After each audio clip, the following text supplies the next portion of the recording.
You know that awful moment when you get to your seat, and it's the one right by the bathroom? Or worse, the middle seat, no armrest, nowhere to lean, and 6 hours of pure regret. Yep, we've all been there.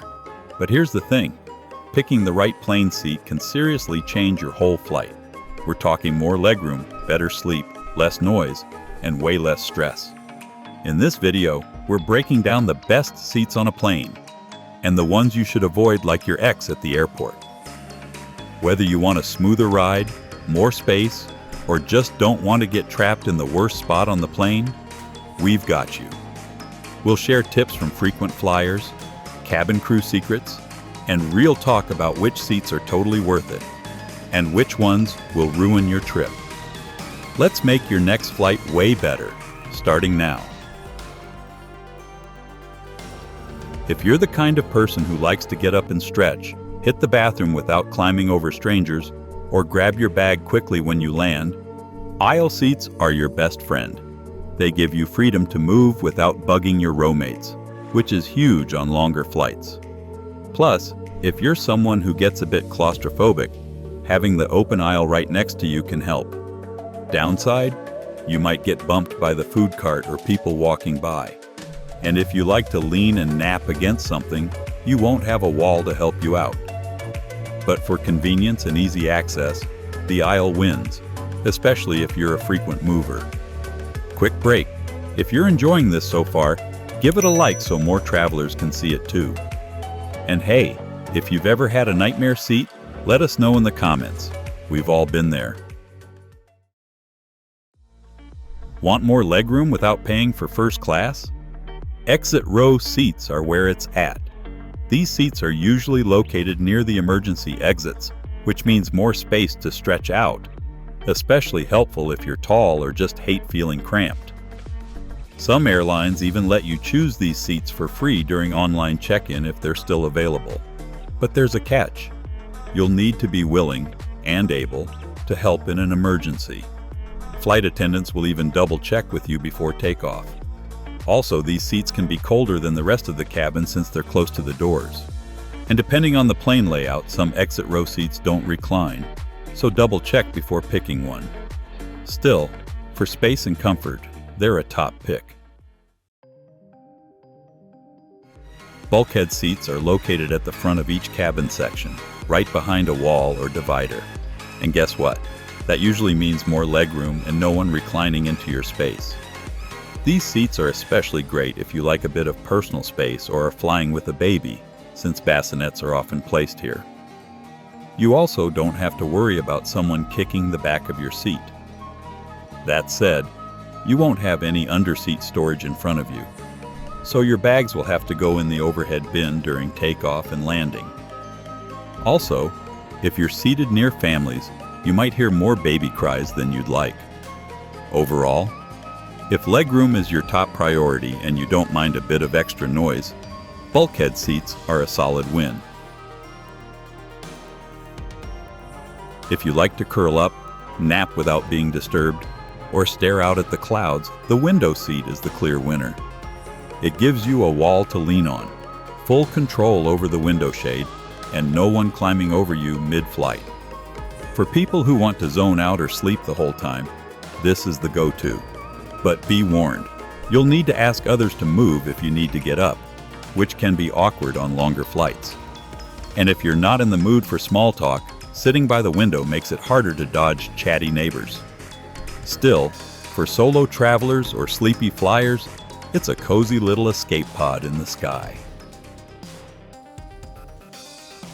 Here's a travel tip a lot of folks don't know.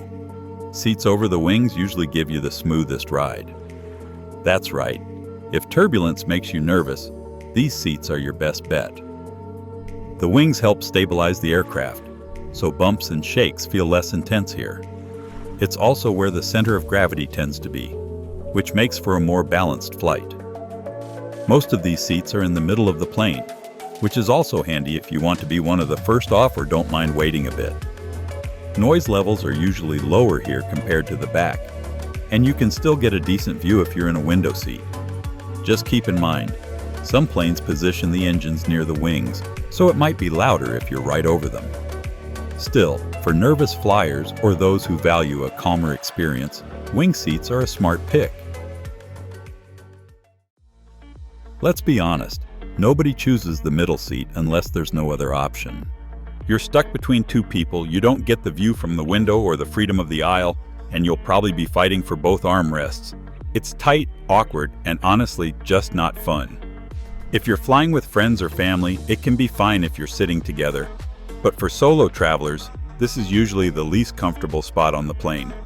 Tip: if you ever have to book one, try picking a row toward the front. It'll make deplaning faster.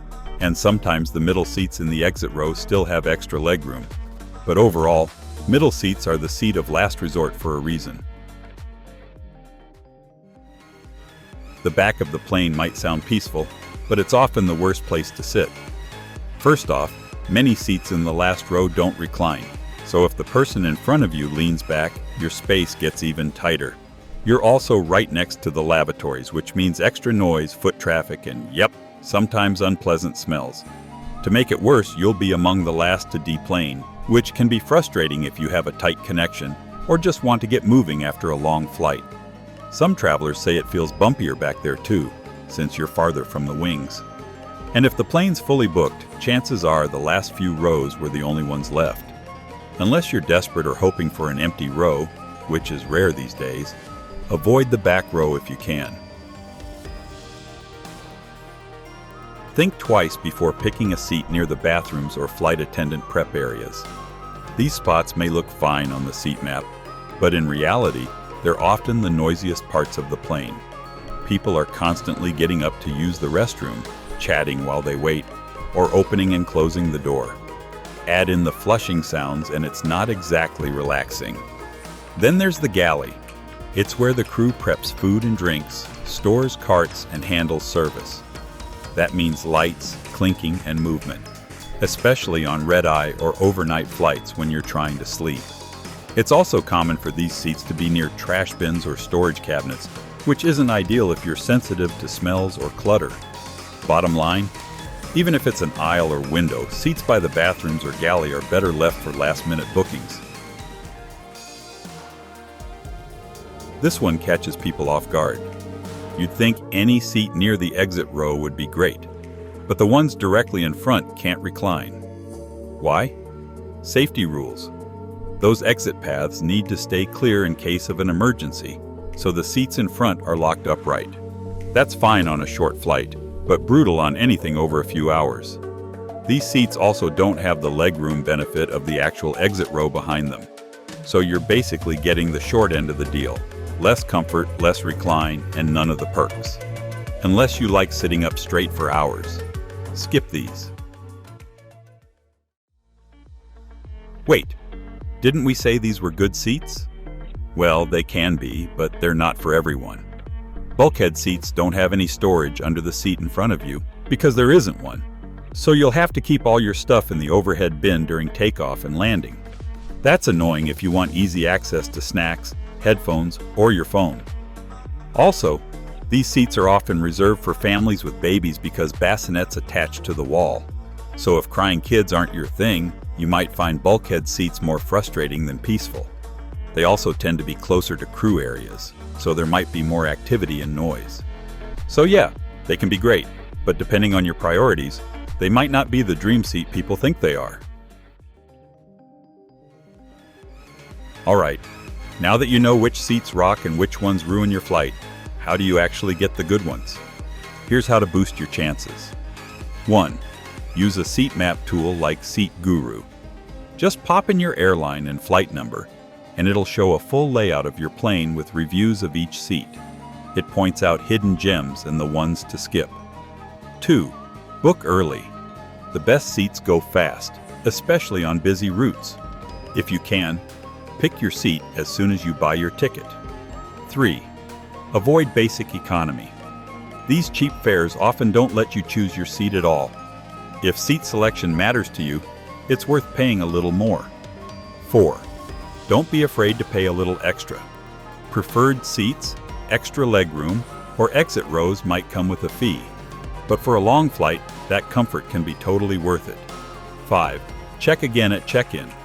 Airlines sometimes release better seats 24 hours before departure.